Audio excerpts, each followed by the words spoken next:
पलैले कि टिके शुणी जाते गोटे बहुत भल स्टोरी कहबी। नवेम्बर आ डिसेम्बर मास थिला यही समय तो जानी बहुत हाड़भंगा शीत पड़े एबे भी ठंडा पड़ुची। तो गोटे छोट गरीब पिला से फूल बिकुला रोड साइड छिड़ा कि फूल बिकुला गेंडु फूल। तो सबू लोक मैंने आसुले संध्या बेलर समय मोल भाव करके ताठू फूल किणिकी नहीं जाऊले।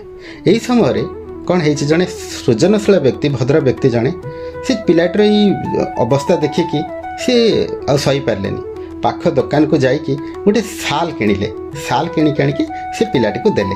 तो पिलाटी बहुत खुशी है कि फूल टोकरीटा को साइड रखिदे सालटा घोड़े पड़ा थरुला गोटा पुणी पिलाटा।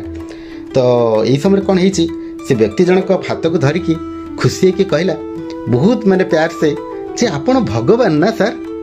व्यक्ति जनक टी डरीगले कहले नाई मु कहीं भगवान है पुओ मु तो नॉर्मल मनीष आपण भली मनीष से आप भगवान को सांग निहाती होते कारण मु काली तो राति भगवान को डाकी जे ये हाड़भंगा शीत प्रभु ये हाड़भंगा जो शीत पड़ुची मत आठू रक्षा पाइबा किसी तो गोटे व्यवस्था करूँ कौट गोटे गरम पोशाक मत मिल जाऊ आ देखो आज आप आसीगले।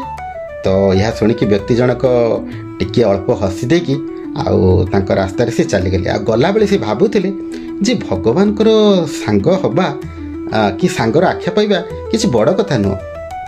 तो यू सार आपण माने ये आपण मैंने भावतु गोटे जिनस आपन को जदि किए भगवान सांग बोली आख्या दौर यहाँ आपण केते बड़ कथा हो पारे।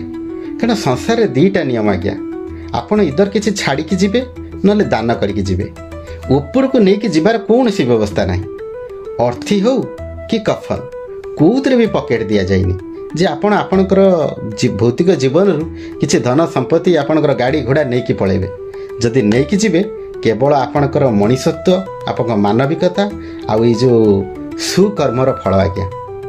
तो यहीटा ही संसार नियम। जदि आपन को ये कथाटी भल लगी निहाती लाइक शेयर और सब्सक्राइब करेंगे।